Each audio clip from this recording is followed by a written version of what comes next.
Hey, how you doing? This is John and RJ, and it's Comic Book Team Up.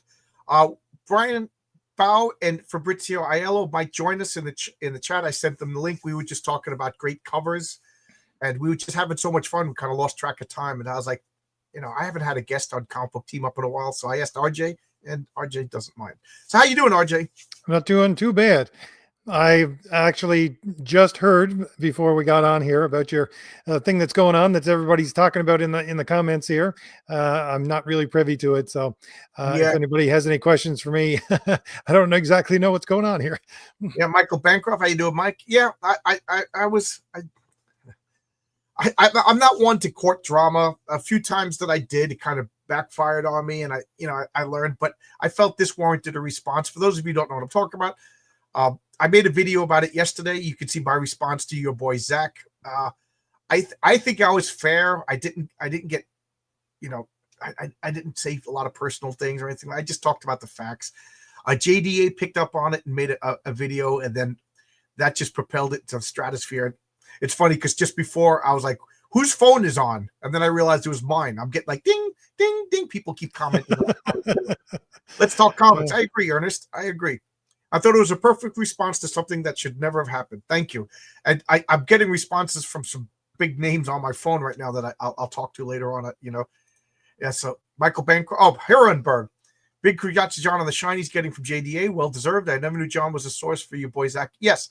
Uh, I showed this as proof. This is when I was the electrician. I saved my very first pass for my very first day when I worked at Marvel Comics as an electrician. And from 2010, I always forgot what year it was, but that pass has the date. And I was working in Marvel Comics as an electrician, there for 8 hours a day. And then, a couple of weeks off, going someplace else, then coming back.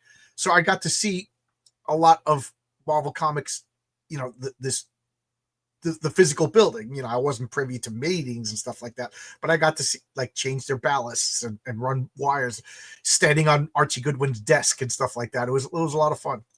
Hey, Ryan Banks, how you doing? It was funny because when my shop, they had a contract with Marvel for years, and when I got hired by that shop, they were like, next time Marvel calls, John has to go. John has to go. They're like, no, he's going to be reading comic books. He ain't going to be working.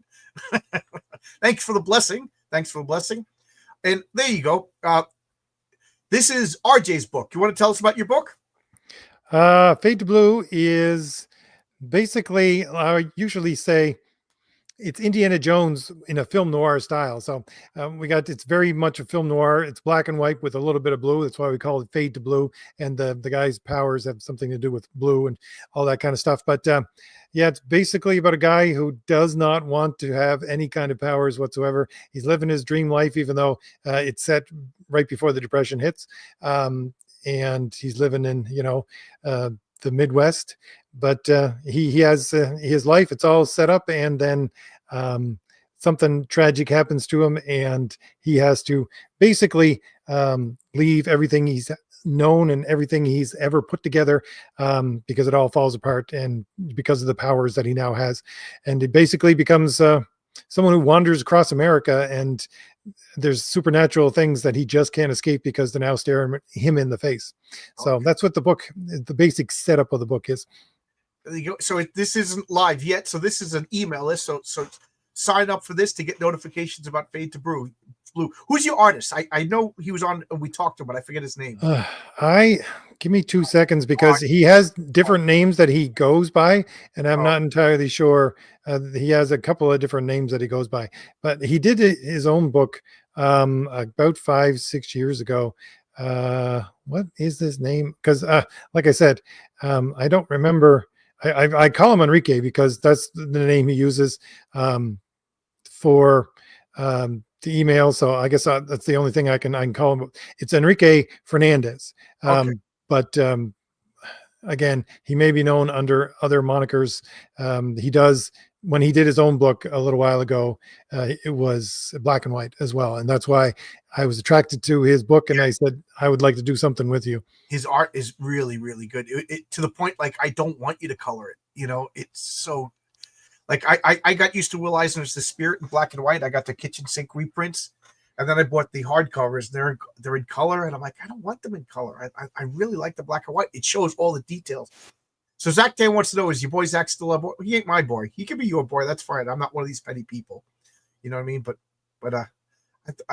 you know, I will say this: I had 3 campaigns from your boy Zach that were outstanding for years, and I just messaged him. I said I want refunds on these. I don't take kindly to being called a cracker peckerwood by guys I'm back in. And he just no fuss, no hassle, no drama. He just reimbursed me. So I got $125 back. So there you go. You want to attack me? Cost you $125.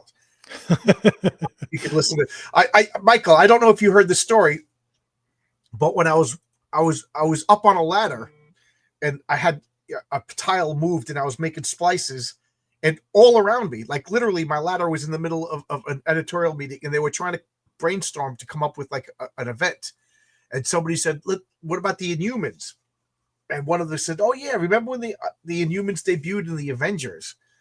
And I'm on the ladder going, "The Inhumans debuted in Fantastic Four. How are you an editor at Marvel and you don't know that? You know, that should just be." And that I was telling Matt Barr that story, and that started like our running joke, like, "Oh, you want to work for Marvel? Show me your comic collection." Like, I don't want to see a Comixology account. I want to see photographs of long boxes, you know, and dog-eared comics, because that's what you know what I mean? Like, if you want to be a chef at a restaurant, you know, cook me some food. You want to work at Marvel? Let's talk comics. And if you're going to tell me that the Inhumans debuted in the Avengers, okay, you're going to start out as a copy boy. You're not going to be an editor, you know? So that's the story that I always tell. RJ, how are your other projects going? Zach Dan wants to know. Well, there is a couple of projects we have on the go. I have to apologize to everyone. I really am. I'm getting people a little bit upset with me about Crom the Destroyer, but honestly, it's way late, and we're still working on it. Problem is that the artists, I wanted to give everybody the top tier art that I could get, and that takes a lot of time, especially for 80 pages. And we had to start over again because one of my artists had problems, basically family problems he had to deal with. So we're still working on that book. It will be published. Let everybody know that we have about 60 of the 80 pages done right now. But that's good. The artist that I'm working with right now that's doing it, I will not make excuses for the fact that he takes so long because his art is so beautiful. But that being said, he's not like producing pages a day, that's for sure. And it takes quite a while to get pages from him. So it's it's cutting it one way or the other. I'm either going to be cutting people off with quality that I'm going to give them, or they're going to have to wait a little bit longer. But it's a spectacular looking book, I tell you that right now. So that's the one that I'd like to apologize to everybody right here for. And the thing is that we've already spent all that money on the artist, so I didn't know that you had to start over. That is just such a setback. So I'm sorry to hear it. Well, like I said, we're still working on. It's like we're still working on the very last of chapter 3, and we have to do some rejigging of chapter 1. But at the same time, we're working on other projects as well. Basically, Artemis is coming along. I'm not pushing any of my artists right now because even with Fade to Blue, because I'm trying desperately to get Crom the Destroyer out as quickly as possible. So that's how things are going with that. Okay. So, any topics you want to talk about? Anything you wanted to discuss? No, not really.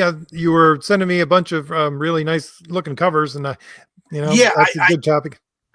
We did a cover discussion with Fabrizio and Brian, and like I stored the covers on my phone, and I still can't figure out how to get everything on my phone to the computer, so I just threw them in a chat. I thought it was Brian and Fabrizio's group, but it was your group. So yeah, I sent you some covers. So hey, Michael Bancroft, you want to come in and talk with us again? I'll send you an invite. Whether or not you come in is up to you. Where's Michael Bancroft? And then I'll bring up this cover that I was just talking about. For some reason, this cover just makes me giggle. I like seeing it. Where's Michael Bancroft in my chat? I gotta search this. Forgive me, but I'll bring up Michael. I got some comments in the comment section over here. Thank you very much to Zach, Dan, and Ernest, and everybody else. Yes, we're working away at it, and I thank you for still having faith.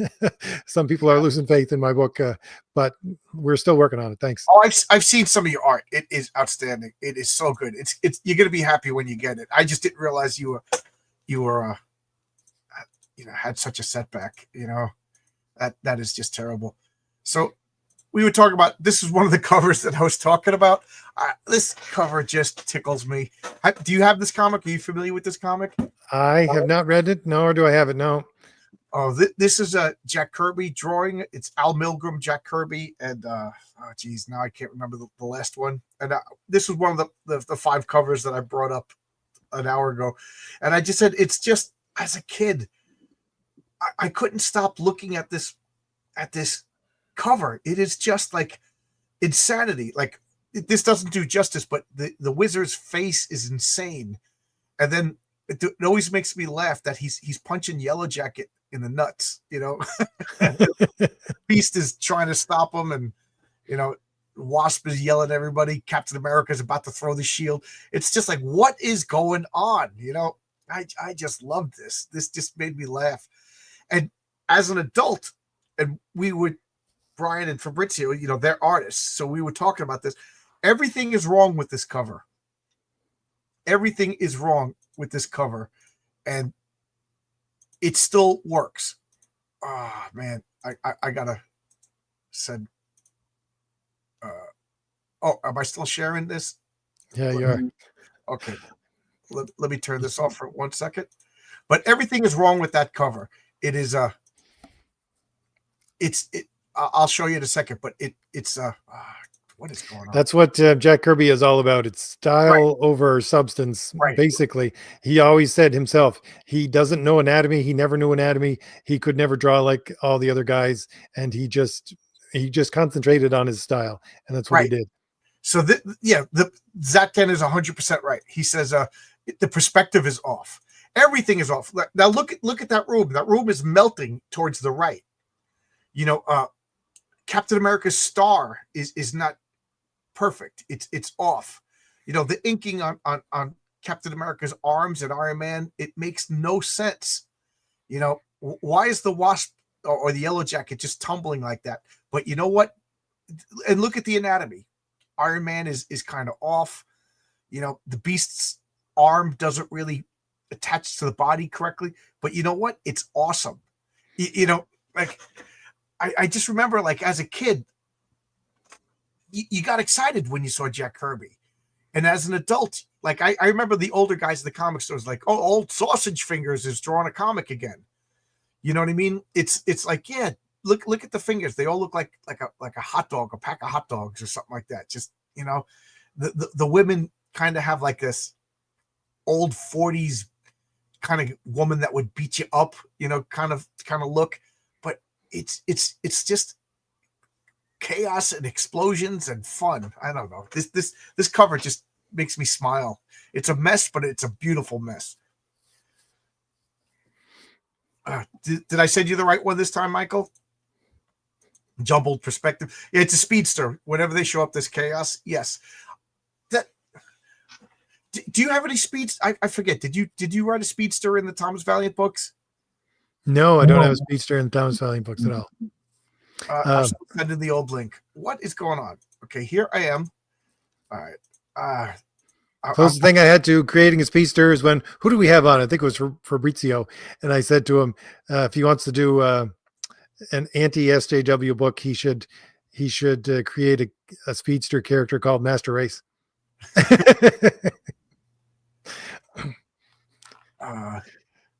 This should be the right link. I don't know what I'm doing wrong here. I copied and pasted it from this, but here's another cover that I just love.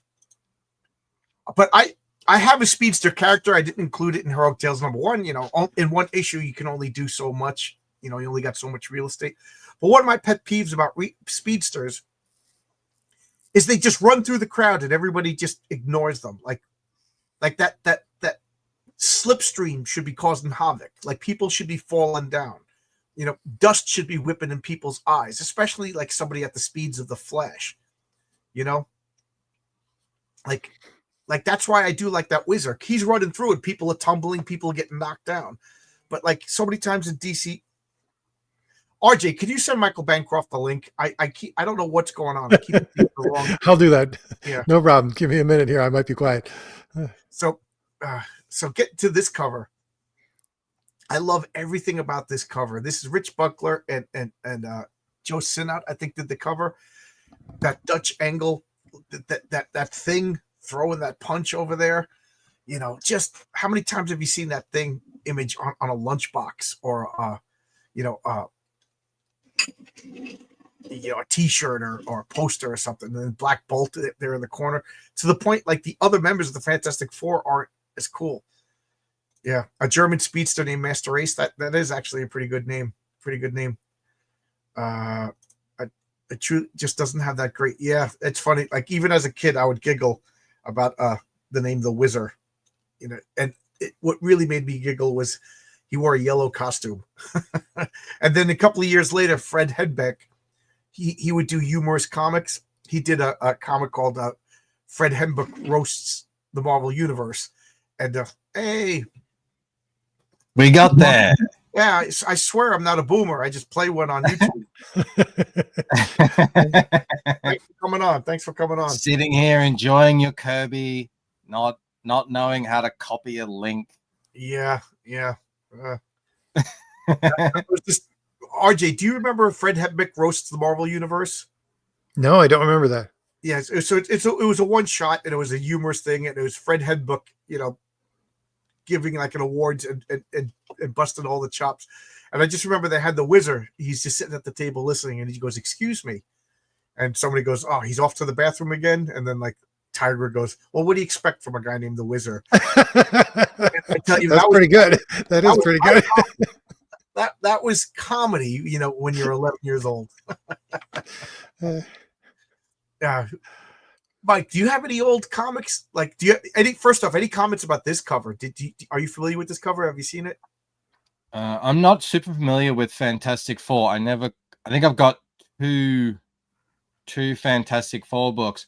When I stopped collecting modern, when I say modern, I mean like mid-90s, I did go back and just get whatever I could afford from like secondhand bookstores. And I would just pick up whatever I thought looked cool, if I liked the cover and it was affordable. But I don't have much Fantastic Four. Oh, I sent the wrong link to Brian and Fabrizio too. Man, I am batting 1,000. No wonder they're not here. Yeah. Comic book team up.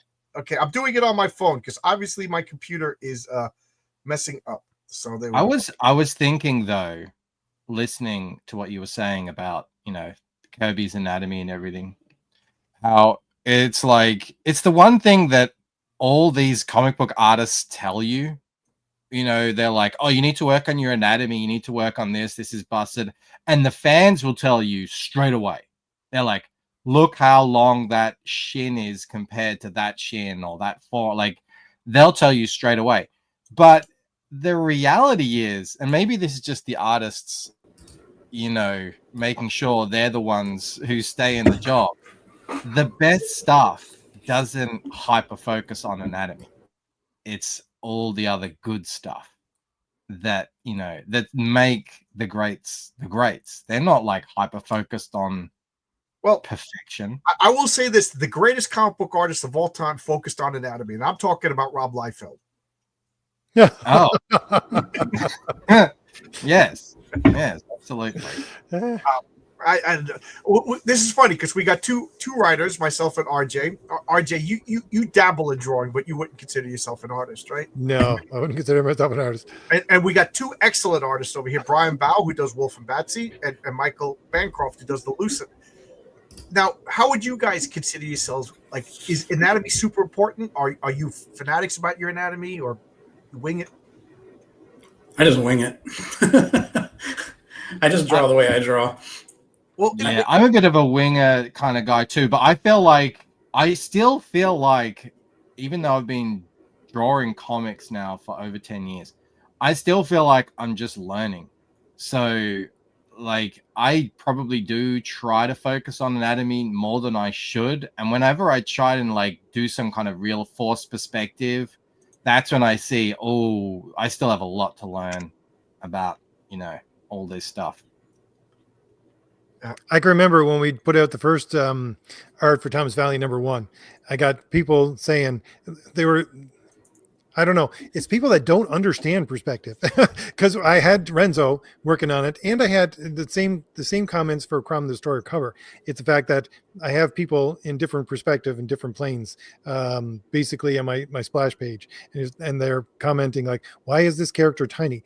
Well, it's because they're set back in the perspective. How do you not get that? I couldn't, I don't know. It's because I'm a comic guy.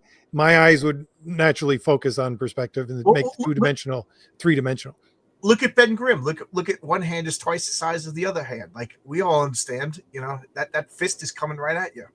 It is funny though, because I've talked to people who don't read comics, and then they see comic book art and they're confused. Why are there all these black spots all over the character? And of course, we read it as it's the shorthand for a shadow, right? But it's solid black.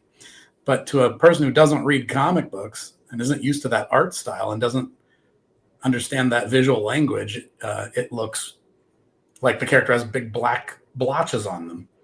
I talked to somebody who reacted that way to. I don't know if I can even see it like that. Yeah, neither can you grow I. up reading comics. You just understand the language. I can't even put myself in that perspective. Sorry, go ahead. I was just going to say, I feel like my art took a real jump forward when I started to try and learn how to do those, spot those blacks and like really add that it adds so much depth to and weight and mass. Yeah. Wrightson is a master of that. I know everybody always talks about his Frankenstein illustrations with all the insane line work, but look at his Swamp Thing stuff and his House of Mystery illustrations. His use of when he's working in color and he's doing less of that intense line work, but he's doing a lot more of that heavy black shadow areas, just dropping entire faces or parts of bodies completely into black silhouette, almost like the way Alex Toth would. But your imagination fills in the blanks and you totally read it as a real thing. And it gives it more solidity when you use those heavy black shadows. Yeah.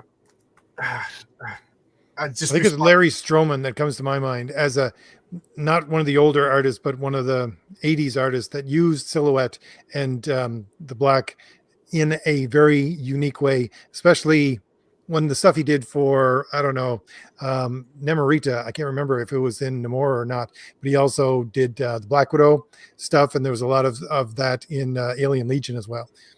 Mm-hmm. Yep. It's one of those things I'm always reminding myself to do more of, because it just makes the characters feel that much more solid. But sometimes I get carried away with my own detail. And it's like, I don't want to cover that up. I'm proud of that. But it's so much stronger if you really do use your shadows. This is interesting. I would have loved How to Draw Marvel by Jack Kirby. I mean, I'm looking right at my How to Draw Marvel, John Buscema. And I remember, Brian, you and I had a conversation about that because I was saying there was a few things I just didn't understand, and you explained. Like, Buscema had these like black splotches talking about this is the arc of the action, and to me that didn't make sense. But I don't have the artistic. Well, it's kind of what we were talking about when we were looking at that Thor cover that you showed on our last show that we just did. We were talking about, it's a good example of what Buscema was talking about in that part of the Marvel book, if I remember correctly. I think he was talking about how to lead the eye. He was talking about composition, and he was talking about how to lead the eye right into an illustration. And when we were looking at our covers that we were talking about on our earlier show at 7:30 or whenever that was, we were talking about this one, and we were saying the composition of this one is really smart because all of those lines are leading your eye deeper into the illustration. They're drawing your eye in. Everything from the lines on that rainbow bridge to Thor's pose, to Thor's arms, to that yellow strand of hair sticking out in front of his face, to the flow of the cape, to the everything about the Silver Surfer's pose. It's all drawing your eye in and pointing you at Thor. And that's what Buscema was talking about on those pages in How to Draw Comics the Marvel Way, where he has those shapes. He's representing the flow of the illustration and the way he's trying to lead your eye, direct your eye. If I remember correctly. I can't remember if it was Toth or not, but it was one of the older artists that always used like a C or an E composition around his art in order to bracket the art. And it's something that I pulled into Fade to Blue, is that the third chapter, the third book has to do with doors. It's basically all about doors. So we always bracket as much as possible the panel within a panel. You're looking through a door, you're looking through a window, you're looking through somebody's eyes, all these kinds of things. So there's so many amazing things that you can do with sequential art and like that, and like we're looking at here, that just makes comics the most beautiful art form that I can think of. That's something they would beat into our heads when I worked in TV animation also in storyboards, was they were always like, put a foreground object in there, get something to break up the frame and even frame your figures. I mean, it makes the shot more interesting. Now this cover doesn't have that, but look at a lot of classic movies and the way they're directed, and they're always using foreground objects to frame things. And it draws your eye in and makes you look at it where they want you to look. Yeah, I've got a series, a French bande dessinée series, and it's got great art. The Europeans, they like to do really heavily detailed backgrounds and everything. And I was reading through it and I was like, the art is great. The story is good, but I just feel disconnected from it. And I was like, what's happening here? And then I just sort of realized every single panel was if you want to talk about, like, if you say the camera or whatever, everything's in the middle ground. And there's sometimes a little bit of background and stuff, but there was nothing in the foreground. There was nothing that like led you in that Marvel way thing, like you have the fist or the phone or whatever it is, like something in the real close that just sort of like plants you in the scene. So you read it and you feel completely disconnected from it. Like you're looking at it from afar. Yep. And I was just like, I was like, I didn't know what it was, but I felt it. I totally relate to what you're saying. I'm sorry, I didn't mean to interrupt. No, I was just going to say that would be English American thing, because that's what Alfred Hitchcock did and taught everybody to do, especially with black and white, is to slowly zoom in until you're building up suspense through the fact that you're zooming in and have closer shots and tighter shots. When I worked in storyboards, I had a director who would always say, "Why are you so far back? Get in there." In terms of the way he was talking about the way I would frame a scene sometimes. Like if I had an action scene and if the camera was too far away from the characters, he'd say, why are you so far back? And get in there. In other words, come up with a better camera angle that is in that scene. Put foreground objects in there to make the viewer feel like they are in that space with those characters. You want to be far back for an establishing shot, but once you get into that story, you want to be in the world. First off, I just realized, Brian, do you and Michael know each other? Have you ever been? A little bit. I was on his show some time ago. Okay, I just assume everybody's friends. Hi, Michael. I don't think I said hi. Hi, Brian. Second off, first off, yes, I'm kind of annoyed. I think it's a shame that Marvel canceled all these omnibuses. It's like, for a lot of people, that's the only way they're going to read some of these wonderful, wonderful old comics. Was it the omnibuses? I thought it was the Masterworks. The Masterworks. I use them interchangeably. Yeah, I know they're different. I guess I shouldn't use the terms interchangeably. Yeah, so they're not. They're getting to. There's going to be whole runs that they're just not going to have, and people are collecting them. Yeah, right. I think they should, like Marvel. When I was growing up, and RJ can back me up on this, they were really, really into reprinting older comics. Oh yeah, definitely. The Masterpiece, they used to do Masterpiece floppies even, and I would love getting them because I hadn't, this is pre-internet. Where else are you going to find them? I hadn't even been to a comic book store, and all of a sudden I could read Spider-Man #1. and start reading the original stories, and that was great. I have a whole selection of them. Marvel Comics Presents was nothing but reprints, and X-Men for what was it? Probably about Classic 60 to X-Men. 100 was almost all reprints. Yep. Mike, I kind of fascinated about comics in other countries. I know when Mark Miller was on, I was asking him about, like, I really love seeing those UK reprints because it's like they got a local British artist to redraw classic Buscema and Marvels and stuff like that. So it was like, to me, new to me artwork, but on old classic comics. There was something charming about that. And then Oscar was talking about how they literally just said, we're not accepting that Gwen Stacy died. And they made Spider-Man comics where Gwen Stacy never died and made their own comics. I was just going to say, have you seen the Mexican Spider-Man covers are insane. Yeah, they're amazing. Awesome. Oscar, for those of you who don't know, Oscar, I'm talking about Oscar Crano, the colorist on my comics. He comes on every once in a while, and I just fascinated. So in Australia, did they have like local Australian reprints of Marvel comics, or if they did? Well, I know that they did because I have a bunch of them, but they're not Australian art. It was weird. They would put. I've got a whole bunch of them. If you wouldn't mind posting them on Twitter with like @ at me so I could take a look at them. I will. Yeah, I absolutely will. Like, I've got a bunch of Superman and Superboy and even Jimmy Olsen stuff, and the covers don't line up. So it's weird. And they're also a different format too. Like, they're a different shape. I will post them for you. Yeah.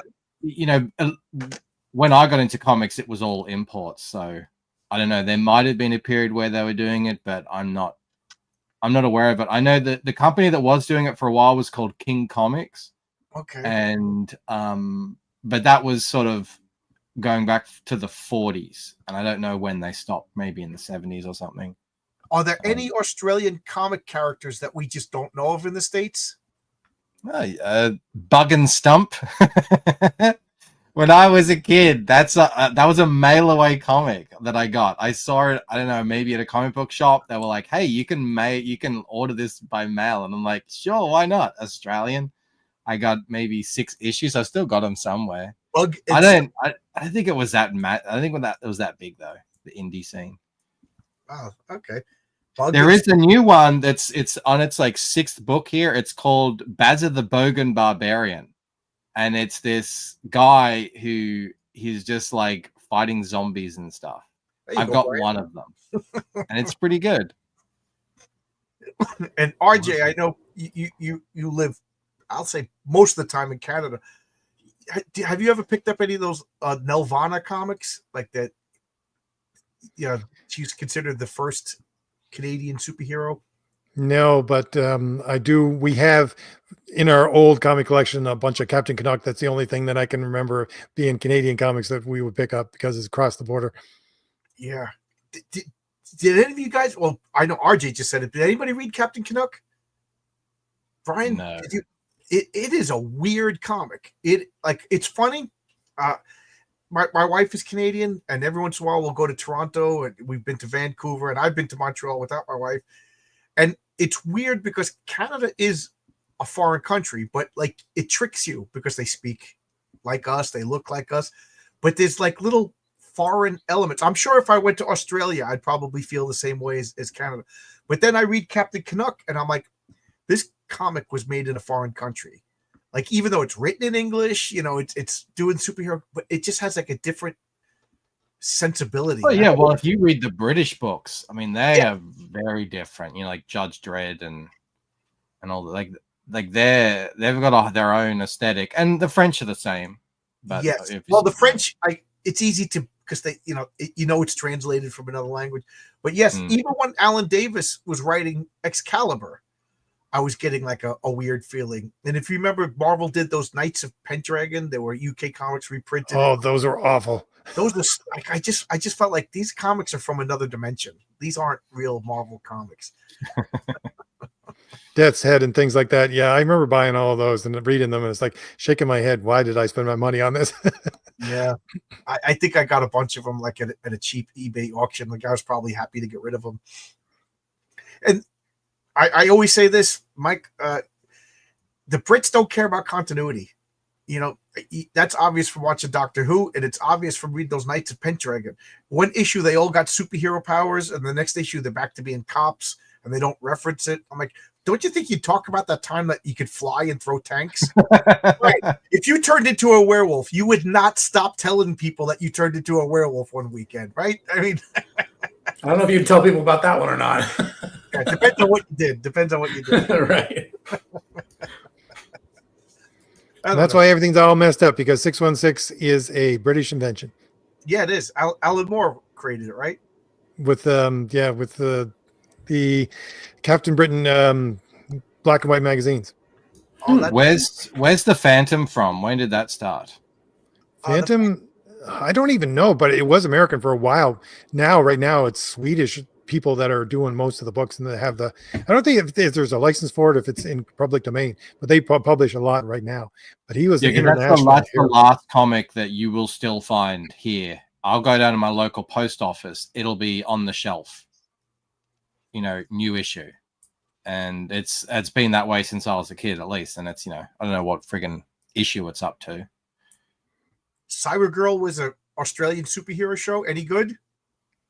Cybergirl. I don't watch Australian TV shows. There's something weird. Australia used to have a bit of a cool comedy scene. And then, like comedy died. But,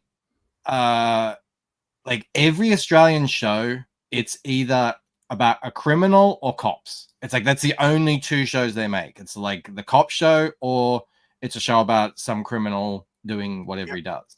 And they can be good, but I'm just like, there's more to life than this going on in Australia. But I feel like I've seen them all.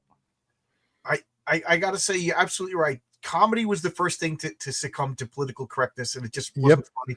And horror. Every horror movie, maybe Brian will correct me. He knows horror better than me, but it's just like, oh, look, there's a new horror movie out. And it's just like, what if what if the aliens came down and they were racist? You're like, oh, I don't want to watch this horror movie. And then you click to the next channel. What if all of a sudden all of the air in the universe turned into racism? And I'm like, oh, God. It's just like, horror is so bad. Brian, is horror coming back? Well, I have to admit I'm guilty of having missed a lot of the recent movies. I told the story a million times, but I moved and cross country in tail end of 2022, and I've been trying to settle back down ever since. So I missed a lot of the movies in between 2022 to 2024. So I'm just starting to catch up now, and there are some good ones, some newer good ones. But I haven't seen them all. I've got a list I still got to get through. So I'm the wrong person to ask if horror is coming back. I think I got a lot of catching up to do, but there I have seen some good ones. I thought The Substance was pretty good. I want to see that. It looks hokey, so I just didn't watch it. It's not hokey. Okay. And then everything I see about it is that girl naked. So I'm like, I don't know if she's a pretty girl. I like naked girls. Don't get me wrong. But when the whole selling point is naked girl, I'm like, there's nothing to this movie, but it's good.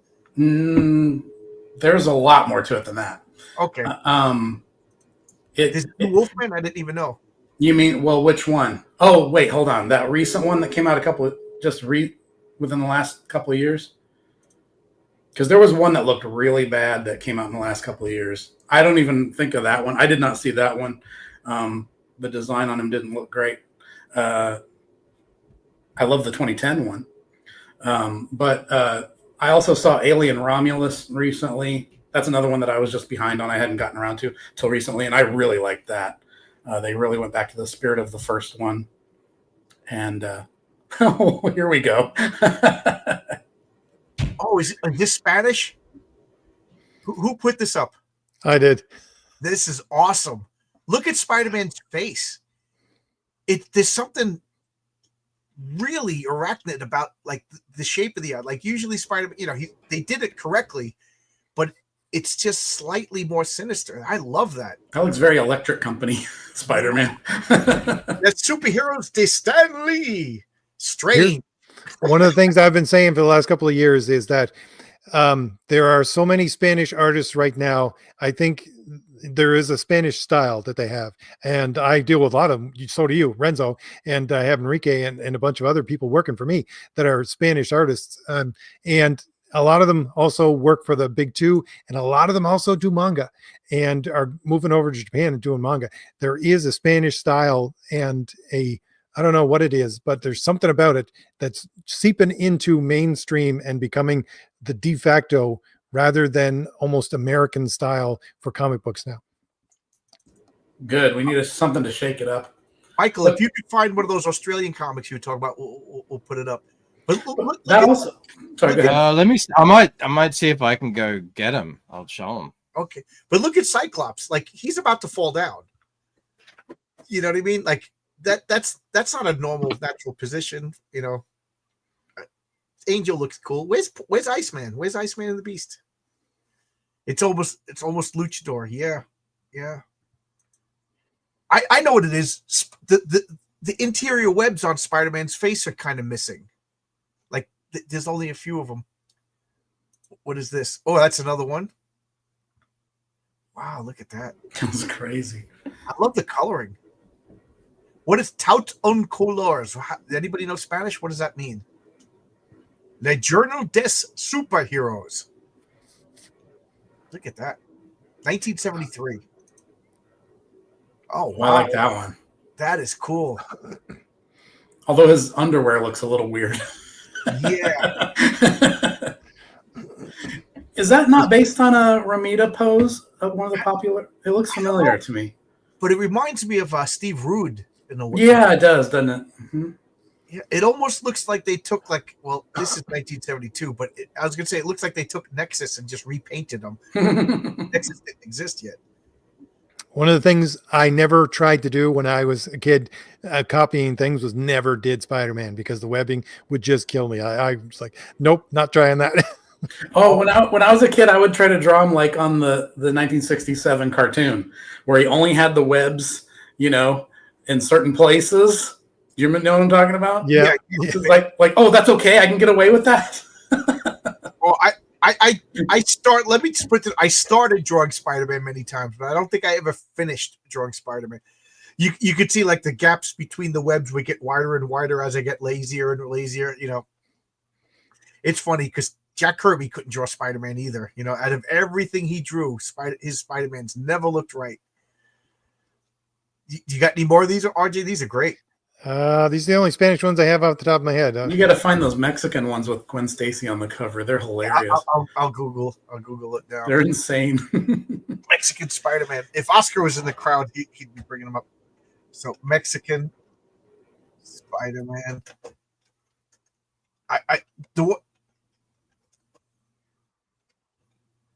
Mexican Spider-Man comics. Let's see. Any images? Oh, of course, it's Marvel Comics with Spider-Man in a somewhere. Oh, okay. Now I could see why. Here's an image. You're all going to see why the Mexicans liked Gwen Stacy. Okay. Is that it? There we go. Oh, I guess I got to remove yours first. Okay. Stop screen. Remove. Okay. Yeah, I had too many open screens. Let's see. There you go. Why did they like Gwen Stacy? There you go.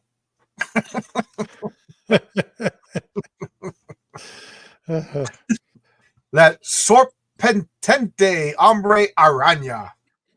Look at that. Yeah, there you go. Spider-Man's costume is hard like Colossus' metal stripes. Yeah. Brian and Michael, yeah, you guys are artists. Are there any characters that you just like, I don't want to draw? They're just too much. Sorry, I was acting in comics. Oh, okay, Michael, are there any characters that you just like you don't like to draw because they're just too much? I mean, I don't draw any characters anymore. I only have time to draw my own stuff. Yeah, there are plenty of characters that I would dread. Yeah, absolutely. I remember, I don't know, I think it was John Romita Jr. before your channel that he was on yesterday or last week, John. But I remember him talking to Grant, and he was talking about Jack of Hearts. He said he hated drawing Jack of Hearts. He said he hated so much drawing Jack of Hearts that he would like to track down the artist's mother and smack her in the face for giving birth to that person who created Jack of Hearts. I can't make this any bigger, but could you just check out this like fetish gear that Gwen Stacy? Yeah, that's great, and that top too. I love the fact there's zero background whatsoever. Oh yeah, yeah. There's you can't really see it, but there's like an Odin Conan guy. So it's like an old barbarian with the beard and a golden hat. You know, and Gwen Stacy's just. How did you put that on? You know, that's just like, I don't know, ridiculous amount of straps. And then Spider-Man doesn't even care that there's a guy with an axe behind him. He's just checking out Gwen, you know? That's proof. That's proof that Marvel, you ain't making a couple with him and Johnny Storm. He's checking out Gwen. At least he is in Mexico. Let's see if there's any more of these. Oh, what's that? What's that? I'm going to make Michael big. What do we got there? So these are the Australian reprints. Oh wow! And they're all made by, I think, King Comics was the thing, and they range from the 40s till I think sometime in the 50s.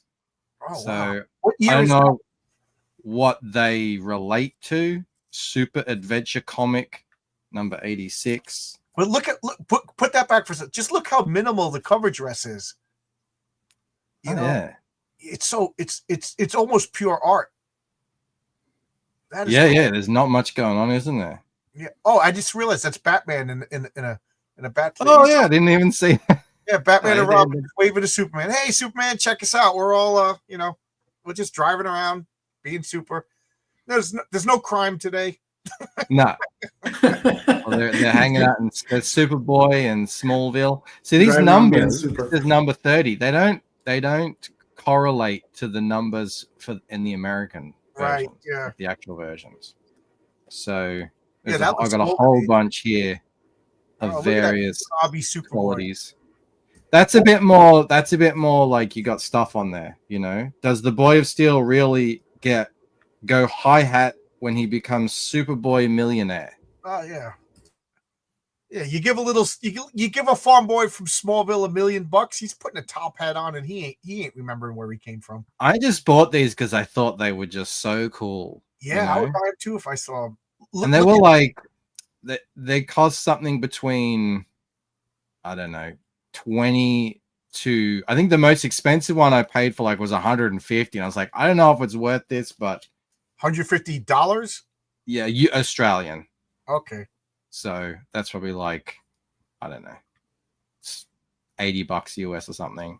Oh, so okay. Super Yes, boring. that's Almost there's a lot of Superboy. Oh, that one's, I know that's got a couple stuck together.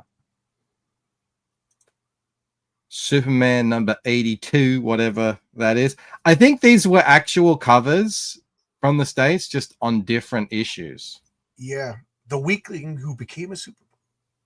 I read the ones that were like that I didn't think I would break, but some of them were kind of flaky, and I didn't like, the paper was so old I didn't want to touch them. That's it. So all color comics number 10, Superman number 10, Australian style. Yeah, I've seen that cover before. So Yeah. is that like Kurt Swan? Oh, dude, I got no idea. It's hard to like even find the dates. To find they didn't even print the date on the comic, so I had to like go onto a website that has sort of cataloged these. That would drive me insane. I mean, Oh, back in the it's day very where you didn't have the frustrating. internet and I was always trying to put everything in order in my long boxes, I would have to go through by, well, first of all, I'd alphabetize them and then they'd be number and then by year. If I didn't or couldn't find anything like that on them, it would drive me insane. This costs $6D, whatever that is. What's D? Dingoes. It's Australian. Come on, man. Great cover though. Look, it's got the Yeah, whoever owned that comic was a smoker. Look at the yellowing. yeah. Oh yeah, these were. Is it they bad? probably all came from the same collection, and I just like gradually bought them all over, a couple of years or so. While I was saving up, I probably would have been like 16, 15 or something. $6 dues? That's a lot of D. Yeah. What's D? I gotta research that. What's And that's D? 9p. No, that's a D with a dot on it. Oh, that's D also. Dollars? I Jimmy, mean, Superman's pal, Jimmy Olsen. Oh, and look, Mandrake. oh, there you go. Mandrake the Magician. Was that a British character? No, it was Oh, it's by Lee Falk. Right, okay. it was a King Features, Mandrake, the Phantom. They were all like the same company. I have no idea if these are worth anything, but I like them. Yeah, They're cool. that's cool. I love seeing these old comics from They other- smell old. 6D refers to sixpence, which is 6 pennies. There you go. There we go. Thank you. It's more. I just love how Yes. like in Mexico, just whatever excuse to throw Gwen Stacy on the cover. Yeah, look at that. Like we Spider-Man- changed to the dollar in 1966. So whatever they are, they're before that. Yeah, look at that. I'm gonna go put these back. Gwen Stacy just dancing around. This guy's about to shoot her with an arrow. Spider-Man's leaping off from beyond reality into the Archer's face. Look at that. Again, Mexico they really love their Gwen Stacy. What do we got here? That's the same cover we were looking at before, but Oh, yeah. it's the same it's- artist. John Frisno, Strange number 40. 1973. Is that what it says? Yep. Does it say John Fresno on the bottom? I can't. Oh, Jesus Fresno. Yeah, they love their blondes in Mexico. I remember back in college, I was dating this girl Laurel, and she had blonde hair, like platinum blonde hair, and we used to go down to. Well, I went once, but I lived in Albuquerque, so they would go down to Juarez, and she just had like men eating out of her hand, just because she had the blonde hair. Guys would just like pay to buy her a drink just to sit next to her, because just so their friends would see her sitting next to a blonde. Oh, look at that. Let's get the dude. I can definitely tell you I read that because that's a reprint. I mean, not reprint. You would know that Daredevil off the top of your head, I'm sure, John. That's Gladiator. Yeah. But because it was Frank Miller. I think one of the early Frank Miller covers, if I remember correctly, with bad perspective on it. So they used this cover in the Mexican version. Look at the muscles on Daredevil. Like he's got muscles that don't exist in reality. This is also to prove to everyone that yes, in the 70s, Spider-Man had a dune buggy that could go up walls. Yep. I had the toy. Oh, really? Mm-hmm. When I was a little kid, the Mego doll went in it. I have some horror treasures from Italy, but I have to be very. Have you ever heard of Fumetti comics? Yes. I have a little collection of those, although I have to be very strategic about how I frame them. Oh, okay. It's got some boobies. Yeah. But these things are wild. Those are comics. Yes. Yeah. So Fumetti is photographs, maybe with Yes. like filters over it. Marvel did. No, they're not. They're not photographs. They're all illustrated inside. Oh, okay. Then I guess I don't know what Fumetti. I thought Fumetti meant photographs. No. These are Italian horror comics. Zora La Vampira. Yeah. Zora is my favorite of them all. Not that they're really my favorites. They're not really that great for reading, but the art is crazy and the covers are a lot of fun. Look at the woman. She's like putting that knife into her mouth. Exactly. Yeah, they're very brutal, very passionate. This one is actually safe to show. La Bodas de Satanas. What does that mean? The bodies of Satan? Probably, yeah. Look at that creep on the top there with those eyes. Mm-hmm. Oh, actually, that other one's kind of creepy too. Yeah, I got a stack of these, but Crazy eyes. yeah, I got a lot of these, but because I'd seen the covers online, and I got really curious about them. I thought those look like sort of like the comic book equivalent of like really wild exploitation horror movies from the 60s and 70s. I'm really curious to read those. And I found somebody on eBay that was selling a bunch of them, a collector in Europe, and I ordered them, but I had no idea what the insides would be. So I just bought them out of curiosity. And of course, the insides are garbage. I mean, they're very poorly drawn, and the stories aren't very good or anything like that. They're not, but they're kind of neat to have in a collection if you just love horror stuff, you know. It's just part of my horror comic collection. just check it out. Spider-Man. Look You at were this. so right about the Gwen Stacy, John. I know that. I was going through it. It just, you know, we got insect guys fighting and Spider-Man flipping around. J. Jonah Jameson, you know, he caused through, and then we got Gwen Stacy booty. Just and that's so obviously traced from a photograph too. Yeah, I don't know if you've seen those Ghanaian posters where they make movie posters and everyone just inexplicably is firing a gun no matter what movie it is. Yeah. This is like that, but with Gwen Stacy. Right. Right. Yeah. I found a whole gallery of all of these, and every one of it, they just have no reason to have Gwen Stacy, but you know, those Mexicans, they like. Oh, I got to find something else. Anybody else got something to put up while I'm looking for this? Because not really. In fact, I need to go eat dinner actually. Okay. But good seeing you guys. It was fun to stop by and talk with you guys again. And good seeing you again, Brian. Good seeing you again. Yep. And Brian, do you want to just tell people about your campaign? Yeah, real quick, if you can, if you're able to pull it up, I don't know if you can or not. That's in the other chat, so you know what I mean. We're not on that stream anymore. Okay, all right. Well, yeah, I have a crowdfunding campaign right now. If you got the link, John, maybe you can throw it up in there. I'm looking for it right now. There we go. Just keep talking. I'll have it up in a second. So I got a crowdfunding campaign. My comic, Wolf and Batsy. It's a horror comic, old-fashioned horror comic. And I'm doing an art book that's just all the full color illustrations, including cover illustrations from the issues of the comic with the logos gone and the trade dress out of the way. So you just get the art, plus a lot of promo illustration pieces that have never been printed anywhere. Some of the stuff is commissions that I did over the years for clients or fans of the comic. Some of it's just fun pieces I did for myself. And I thought it'd be fun to put out just a collected art book with all those illustrations in there. There it is. Yeah. So launched it. What was it? Friday, right, John? Yeah. Launched on your show. So it's doing pretty good so far.